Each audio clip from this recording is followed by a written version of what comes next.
right. Well, a couple other things came up. This one was interesting. It is the year of Star Wars, pretty much. And you know what was interesting is about a month or two ago, this story went out that Star Wars and Lucasfilm and Disney were not going to screen Star Wars The Force Awakens for the major critic groups before its release date. Why was that key? It's key because a lot of these major critic groups, including the biggest, the Broadcast Film Critic Association, which I think are the second most relevant awards in award season next to the Oscars themselves, they have a deadline of when they have to see the films if you're going to be nominated. And Star Wars wouldn't do it. Totally fair. What came out this morning, though, it might have come out last night, is that now that all the critics in the Broadcast Film Critics Society have seen the film, they had an executive committee make a decision that they were making an exception for Star Wars The Force Awakens. So even though, and actually, can you look up the existing 10 nominees for the Broadcast Film Critics Association for this year?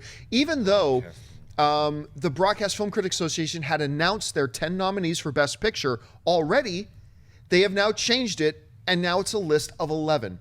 Star Wars The Force Awakens is now going to be nominated for Best Picture, along with 10 other films at the Broadcast Film Critics Association or Society. And I think they've only done this once before. And I think that was for Tom Hanks's, what was the one who was stranded on the island? Castaway. I think Castaway was the one film that they had made an exception on that for before. So do we have a list of the other 10? No, I'm looking for it. But I'll look for it too. But Schnepp, do you think this was the right move for them, or should they have just stuck to the rules and not included it? I think it's pretty cool that they had a last minute committee decision, and I think Star Wars: The Force Awakens is such an entertaining and great film that it makes sense for them to add it to one of the year's best.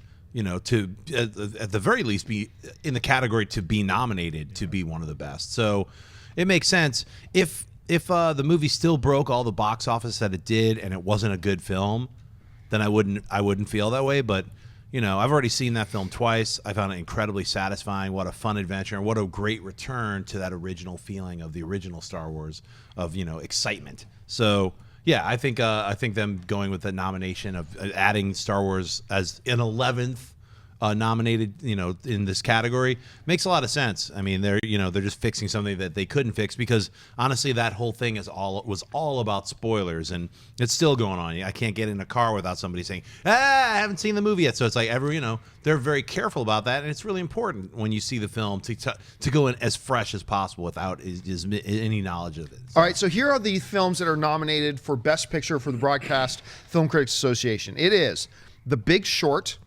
Bridge of Spies, Brooklyn, Carol, Mad Max Fury Road, The Martian, The Revenant, Room, Sicario, Spotlight, and now Star Wars The Force Awakens.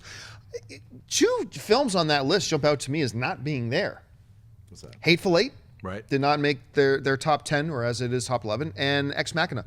Did not make it on their top 10 list. So that's interesting, but Star Wars does good 11. What about you, Christian? You think this is a good move for them to include this film on the list, or do you think they should have stuck to the rules and kept it out? Yeah, and I know the first thing people are going to say is, well, wait a minute, they're just changing the rules because it's a popular movie, and that's why they're putting it in. They've done it one time before. Yeah, well, the reason also is because this was different. They didn't get screeners beforehand, so they were all able to see it, and you look at the critical response. I don't know what it's still, but at one point it was like 92% or something to it. It's people are responding to this movie, whether it's fans or critics. So it registered. They put it in there. I think it is a good move. Now, I don't think it'll win, but I also think that it should be recognized for everything that it's done. It's also nice to see something like Mad Max and Star Wars The Force Awakens in there. That it's not just, like you were saying the other day, Schnepp, it's not just these, whether it's the serious or the drama, the drama pieces or the biopics, they're changing it up at least to a broader scale. Yeah, I mean, it's like if you look at that list, I think I could kick off 5 of them right away that almost no one has seen, because they were like limited release, independent films, had a very small release in very spotty areas of theaters. So most of every single movie going, the audience in general, don't know what these films are. Carol or Brooklyn, they went under the radar. So it's like to be nominated means they get a bit more of that shine. They get that spotlight. They're like, oh, what's this? So that's what this nomination process usually is. Like, bring forth some of these films that didn't get enough coverage because they had $1 million budget, to include other films like The Martian or like Revenant or like Mad Max, I think is great because it's showing, look, this is across the board. All these films were also great, but these are big budget films. And I feel the same applies to Star Wars: The Force Awakens. It's obviously a monster budgeted film. It's also a giant global success, but it's also a really fun film. It works on all levels. So once again, I think that's great for them to shine a spotlight on, hey, this film, like, if you like Star Wars, you might like Brooklyn, because it puts them in the same category and unites all film. So I think it's cool. That's one of the things I really like about the Broadcast Film Critics Association, is that, and their awards at any rate, is because they really don't give a flying crap about if something is the auteur's choice or if something is mega popular. Right. They just sit back and say, we think these are the best movies. And first, I know there will be some people who are saying, oh, it's only because it's making so much money they're including stars. Let's look at Star Wars' resume for a second. Right now, it holds a 92% audience rating. An audience rating of 92%.